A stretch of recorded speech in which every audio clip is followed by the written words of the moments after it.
Social মিডিয়ায় viral হওয়া ৯ বিয়ে ও পরকীয়ার অভিযোগের বিষয়ে অবশেষে মুখ খুলেছেন ইসলামী বক্তা হাবিবুর রহমান মিসবাহ। ২২ আগস্ট রাতে ফেসবুক পেজে এ বিষয়ে একটি পোস্ট দিয়ে নিজেকে নির্দোষ দাবি করেন তিনি। পোস্টে তিনি লিখেন, আমি আল্লাহকে সাক্ষী রেখে ঘোষণা করছি, আমার ৯ বিয়ের তথ্য মিথ্যা। নাইমা জান্নাত পঞ্চম নন, তিনি আমার বর্তমান দ্বিতীয় স্ত্রী। আমাকে পাঠানো তার উকিল নোটিশেও নিজেকে তিনি দ্বিতীয় স্ত্রী হিসেবে দাবি করেছেন। বিয়ের কাবিন এবং রেজিস্ট্রি আছে। আমার ঘরে স্ত্রী সন্তান রয়েছে, এটি জেনেই তিনি স্ত্রী হিসেবে আমার ঘরে এসেছেন। আমি কোনো পরকীয়া সম্পর্কে জড়িত নই।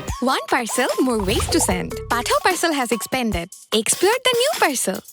আমি নাইমা জান্নাতের কাছে কোনো যৌতুক দাবি করিনি। এখন আমি মুবাহালার ঘোষণা করছি। আল্লাহ, উপরোক্ত বক্তব্যগুলোতে আমি যদি সত্যবাদী হয়ে থাকি এবং আমার বিরুদ্ধে প্রচারিত অভিযোগগুলো মিথ্যা হয়ে থাকে, তাহলে আপনি আমার উপর কোনো লানত নাজিল করবেন না, বরং যে বা যারা জেনে শুনে এসব মিথ্যা অভিযোগ করছে তার উপর আপনার লানত নাজিল করুন। আর আমি যদি উপরোক্ত বক্তব্যে মিথ্যাবাদী হয়ে থাকি, তাহলে আমার উপরই আল্লাহর লানত নেমে আসুক।